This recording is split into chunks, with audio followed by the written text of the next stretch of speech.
Hi folks.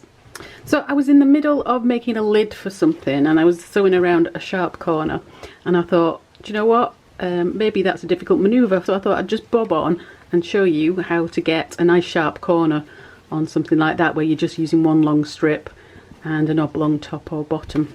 So grab your base or top, whatever it is you're making, and there's my bottom panel or top panel, and the strip of fabric.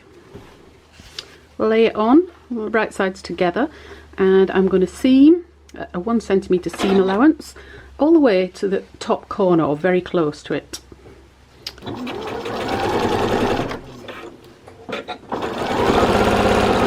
So I'm just keeping an eye where that corner is underneath, and what I'm going to do is I'm going to make a mark at the seam allowance, but I'm taking the seam allowance from underneath. So look where the point of that corner is, and we want to make a mark 1 centimetre or your seam allowance away from that on the top strip. So I'm going to use a biro, obviously, use a heat erasable marker, and 1 centimetre away, you can see there, I'm going to make a nice line, and that's to show me where to take my stitching to. So I'm going to sew right to that line and stop with my needle in that line. There we go. Now raise your presser foot and just peek underneath and make a snip into that line, along that line, close to the needle. So just a few millimetres away from the needle, say 2 millimetres or 1/8 of an inch away from the needle, right along the line.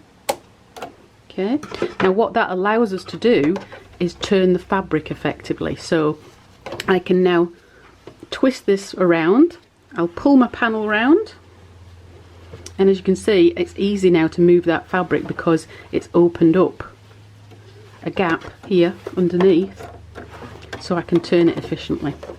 So line your strip up again there with the raw edge, and press the foot down and carry on with my 1 centimetre seam allowance.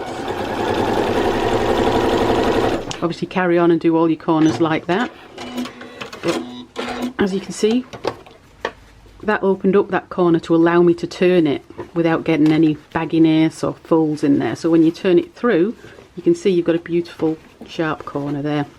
Obviously you can press your seams open and make nice corners in it, but I thought that might just be a little bit handy for if you're in the middle of a project and don't know how to turn a corner without folds.